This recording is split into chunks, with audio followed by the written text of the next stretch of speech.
DAS ini kan kewenangan provinsi, sehingga setiap diskusi itu kan harus menghadirkan provinsi. Sementara kita tahu bahwa jarak antara Kabupaten Bulukumba dengan provinsi ini kan cukup jauh ya. Jadi masyarakat yang misalnya mengelola lingkungan hidup yang tidak sesuai itu akan diberikan sanksi yang namanya pasang. Ya, itu kita berbicara lagi ke sanksi desa adatnya. Harapannya dokumen DAS ini menjadi dasar atau rujukan bagi pemerintah kabupaten di dalam menyusun RPJMD dan juga menjadi rujukan tentunya pemerintah desa di dalam menyusun dokumen RPJMD dan menjadi bahan referensi visi misi bagi calon kepala daerah yang akan maju di pilkada nanti.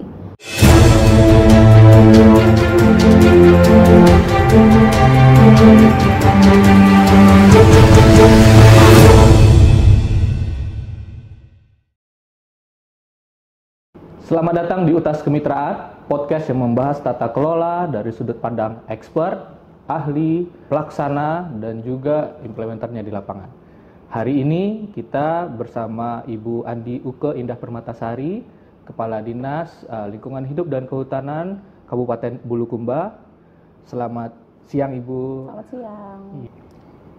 Salah satu program yang tengah dilakukan di Bulukumba ini adalah Adaptation Fund, di mana kita bekerjasama dengan mitra yang ada di Bulukumba. Isunya adalah kegiatan adaptasi perubahan iklim nih, Bu. Kalau boleh tahu,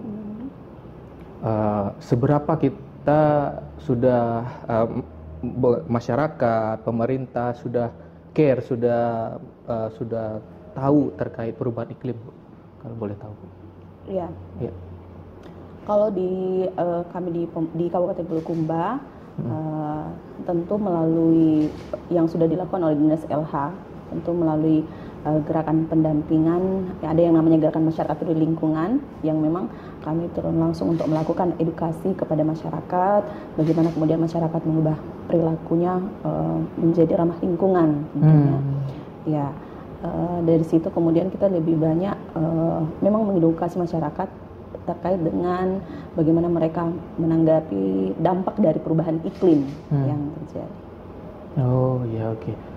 Sudah ada terlihat ada bencana atau ada perubahan dari lingkungan yang kita duga itu adalah akibat perubahan iklim di Bulukumba? Iya, ada beberapa dampak yang sudah terjadi. Ya, yang pertama ada 3 kelurahan di wilayah Kecamatan Ujung Bulu yang berada di wilayah kota. Itu Kelurahan Bentenge, Terang-Terang, dan Kelurahan Ela-Ela. Itu kehilangan daratan karena akibat dari naiknya permukaan air laut. Ya. Kemudian yang kedua, ini berdampak di sektor pertanian, utamanya tanaman pangan, karena perubahan iklim sehingga terjadi jadwal tanam yang berubah. Akibatnya ini tentu berdampak pada hasil tanaman pangan petani kita. Yang ketiga, banjir di wilayah hilir. Ya, ini kemudian merusak empang masyarakat. Ya, ini yang terjadi di Dasrawa. Seperti itu. Kemudian perubahan kondisi air sungai yang sangat signifikan, yang berbeda pada musim kemarau dengan musim hujan. Ya, jadi itu yang dampak dari perubahan iklim yang terjadi di Bulukumba. Oke. Terasa sekali berarti ada siklus musim yang berubah begitu, Bu ya. Berarti ya kalau yang di hilir tadi, yang di rawa ada banjir, Bu ya. Itu apa banjir karena hujan yang debitnya meningkat atau kenapa, Bu? Banjir yang menyebabkan akhirnya merusak sungai sehingga ada pengurukan sungai sehingga merusak empang masyarakat yang berada di sekitar rawa itu. Empang nih isinya ikan apa gitu, Bu ya. Oh iya, oke. Iya. Kalau kita bicara terkait dampaknya terhadap debit air, sungai begitu, apa saja akhir-akhir ini mungkin program yang sedang digodok oleh teman-teman Bapak Ibu di Dinas Lingkungan Hidup untuk mengatasi problem ini, Bu? Ya, yang pertama tentu selain kami bekerja sama dengan gerakan masyarakat peduli lingkungan tadi untuk mengedukasi masyarakat terkait dengan perubahan pola perilaku menjadi ramah lingkungan. Kemudian yang kedua, kami melakukan normalisasi sungai dengan melakukan penanaman bibit mangrove. Okay. Ya, pada bibir sungai dan bibir pantai itu yang kita lakukan. Kemudian yang ketiga, kita mensosialisasikan tentunya ke masyarakat untuk mengurangi penggunaan pestisida dan pupuk kimia yang akhirnya ini juga akan merusak tentunya lingkungan. Oh, oke. Iya, betul, Bu. Berarti sekarang lebih arahnya ke yang alami-alami, Bu, ya? Iya. Oke. Kalau kemarin dengarnya tuh ada forum DAS gitu, yang sedang dikerjakan juga oleh banyak lapisan nih kalau saya dengar nih. Boleh cerita sedikit Bu mungkin soal forum DAS? Iya, baik. Jadi forum DAS ini memang pertama kali dilakukan di Kabupaten Bulukumba yang dikerjasamakan oleh pemerintah Kabupaten Bulukumba dengan Adaptation Fund ya, kemitraan Oase Payo Payo, dan kami tentu pemerintah kabupaten sangat mengapresiasi ini karena berbicara tentang pengolahan DAS itu kan memang harus dilakukan secara terpadu dan terintegrasi. Ya, jadi memang harus melibatkan beberapa stakeholder yang mana diharapkan dari hasil dari kerjasama kemitraan ini kemudian menjadi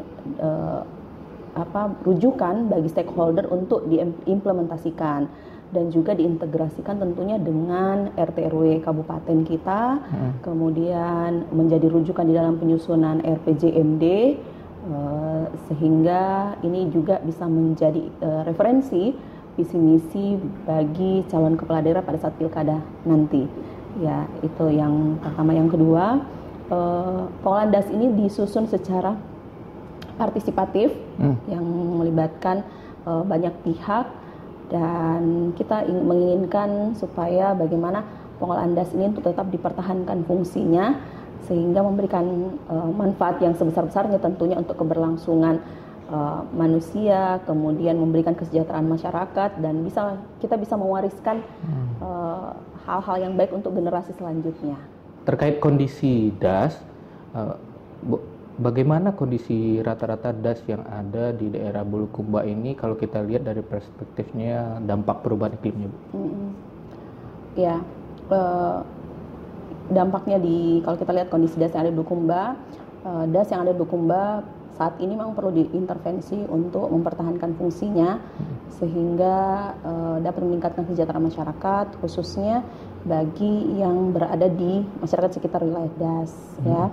Yang kedua tentunya tingginya penggunaan pestisida dan pupuk kimia di wilayah hilir dan tengah itu kemudian menyebabkan meningkatkan meningkatkan residu di lahan pertanian kita. Ya. Berarti ada kerusakan-kerusakan yang terjadi lah begitu, Bu, ya. Program pemerintah Bulukumba untuk mengantisipasi semua itu apa aja, Bu, yang sekarang dilakukan? Iya, salah satunya itu yang saat ini sedang kita lakukan yang bentuk forum DAS. Iya, yang tadi ya. Membentuk forum DAS, di mana harapan kita yang dihasilkan dari forum DAS ini itu kemudian dokumennya diintegrasikan dengan RT RW kabupaten. Nah, itu penting sebagai dasar dari perencanaan kita. Kemudian yang kedua, mengkoordinasikan dengan BPDAS untuk merehabilitasi lahan kritis. Dalam penyusunan RPDAS ini, udah berapa lama, Bu, kita bikin RPDAS ini sampai sekarang ini prosesnya? 2 tahun. 2 tahun, Bu, ya? Iya. Itu ada hal menarik apa mungkin bisa diceritakan, kendala atau ada yang mungkin positifnya juga, ternyata ada kondisi yang begini begitu. Iya. Gimana, Bu, selama pembuatan RPDAS, Bu? Ya, selama perjalanan kurang lebih 2 tahun itu kan tentu ada juga yang menjadi tantangan dan hambatan yang kita lakukan. Ya, tantangannya yang pertama karena dalam penyusunan dokumen pengolahan DAS ini dilaksanakan FGD yang berseri, itu kan melibatkan beberapa stakeholder terkait. Nah, biasanya yang diutus oleh OPD ataupun stakeholder ini tiap FGD itu biasanya berganti. Nah, ini kemudian yang menjadi permasalahan karena kembali harus menyamakan persepsi lagi di awal dengan pertemuan yang sebelumnya karena sering gonta-gantinya yang biasa diutus. Terus yang kedua, DAS ini kan kewenangan provinsi, sehingga setiap diskusi itu kan harus menghadirkan provinsi. Sementara kita tahu bahwa jarak antara Kabupaten Bulukumba dengan provinsi ini kan cukup jauh.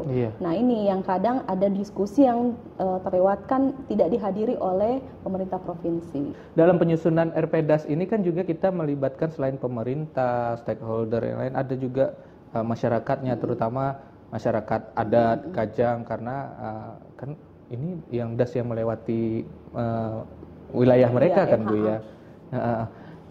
Bagaimana Bu kalau dari sudut pandang Ibu keterwakilan mereka yang dalam RPDAS ini? Iya, jadi kita di Kabupaten Bulukumba itu kan kita punya peraturan Bupati nomor 40 tahun 2018 tentang pemberdayaan masyarakat hukum adat Amatoa Kajang. Ya, jadi memang di salah satu substansi di peraturan Bupati ini memang ada pasal yang bunyi terkait dengan sejauh mana peran dari masyarakat hukum adat di dalam pengelolaan termasuk pengelolaan DAS ya, aliran sungai yang ada di wilayah adat Amatoa Kajang ini. Di situ ada beberapa yang disampaikan. Yang pertama menguatkan pelaksanaan hukum adat yang ada di Amatoa Kajang. Kemudian yang kedua mendorong ekowisata di wilayah adat hukum masyarakat hukum adat Kajang. Kemudian yang ketiga mempertegas terkait dengan adanya pelestarian pasang ya, jadi di sana itu ada adat ya, ada sanksi juga namanya pasang. Ya, pasang itu diharapkan untuk tetap dilestarikan sebagai bagian dari pelestarian adat ya, perlindungan dan pengelolaan lingkungan hidup. Ya, jadi masyarakat yang misalnya mengelola lingkungan hidup yang tidak sesuai itu akan diberikan sanksi yang namanya pasang. Ya, itu kita berbicara lagi ke sanksi desa adatnya. Adakah aturan-aturan yang tadi praktik baik masyarakat adat itu yang kita mungkin terjemahkan dalam bahasa-bahasa yang ada di RPDAS ini Bu, dalam pembuatannya tadi? Di dokumennya. Ya, di dokumennya. Dia sama sih merujuknya juga ke Perbuk yang 40 itu terkait pemberdayaan masyarakat hukum adat Amatoa Kajang. Berarti bagaimana mereka kemudian mengelola hutan untuk tetap lestari. Ya, karena kan kita termasuk pengelolaan hutan adat kita di Kajang itu kan kelasnya kelas premium. Kalau di Kementerian Lingkungan Hidup kita termasuk kelas premium pengelolaan hutan adatnya. Ya, karena kita yang diakui bahwa adanya itu tadi, karena adanya pasang sanksi yang diberikan kepada masyarakat yang dia asal-asalan dalam mengelola hutan misalnya. Kalau tadi kalau kita ngomong ekonomi masyarakat di sekitar hutan, apalagi yang ada di DAS, apa program yang saat ini mungkin DLHK Kabupaten sedang lakukan untuk menggenjot itu Bu? Penanaman tahun ini ya, perencanaannya itu di pinggir sungai, penanaman sukun. Sukun Bu. Iya, betul. Iya, karena dianggap sukun itu kan akarnya menyerap air sehingga ini untuk menangani erosi ya. Program yang lain kan program kampung iklim. Untuk memastikan adaptasi dan mitigasi di masyarakat itu Sip. Kampung iklim. Kita tahun lalu dapat Proklim itu kan Desa Menyampa. Hampir tiap tahun kita dapat secara program kampung iklim. Kalau Tanah Toa sepertinya tahun ini baru mau didorong. Selain kita fokus pada pengelolaan DAS untuk perubahan iklim, ada hal lain nggak Bu yang sedang dilakukan oleh pemerintah di luar pengelolaan DAS terpadu ini? Terkait pengelolaan sampah, mungkin ya sesuai dengan kewenangan kami juga di lingkungan hidup. Pengelolaan sampah kami sekarang ya sedang menggalakkan beberapa program sih sebenarnya untuk melakukan pengelolaan sampah sekaligus sebagai tujuan kita untuk kemarin pada saat untuk mendapatkan adipura. Oh, tahun ini Bu? Iya. Oke. Tahun ini kami kemarin sudah lakukan penilaian dan mungkin dalam waktu dekat akan ada pengumuman dan penyerahan. Oke, adipura ya, berarti itu kan udah achievement untuk Bulukumba sebagai kota yang bersih, berlingkungan gitu ya Bu ya. Oke. Kalau ngomong achievement berarti ada pengelolaan sampah yang baik Bu ya. Apa yang berbeda Bu pengelolaan sampah di Bulukumba dibandingkan kota lain mungkin di sekitar Bulukumba sehingga yang menang Bulukumba nih? Kalau di Bulukumba inovasinya kita paling terkait dengan pengelolaan TPA Pak ya. Di TPA itu kita sudah memanfaatkan sampah menjadi gas metan. Ya, itu sudah disalurkan ke rumah-rumah warga yang ada di sekitar, itu kurang lebih sudah dinikmati 25 rumah gas metannya. Itu sudah kemudian pengelolaan TPA di TPST kita juga ada proses pemilahan sampah di sana, tempat pengolahan sampah terpadu. Jadi sampah sudah diurai, kemudian kita juga di sini punya bank sampah. Oh, ada nanti untuk sirkular ekonominya, begitu Bu jadi ya. kita sudah punya bank sampah, itu juga kemarin sempat mendapat penghargaan dari Bapak Wakil Presiden. Dan sudah dikunjungi beberapa daerah juga sebenarnya ke kita bank sampah. Kira-kira Bu, bagaimana harapan Ibu terhadap program-program yang saat ini sudah ada terkait penanganan perubahan iklim? Tadi ada RPEDA, ada peningkatan ekonomi, ada menjaga lingkungan lewat praktik sampah. Ini bagaimana Bu harapannya ke depan untuk program-program? Iya, terkait DAS, dokumen DAS ini kan disusun berlaku 15 tahun dan akan ditinjau kembali setiap 5 tahun.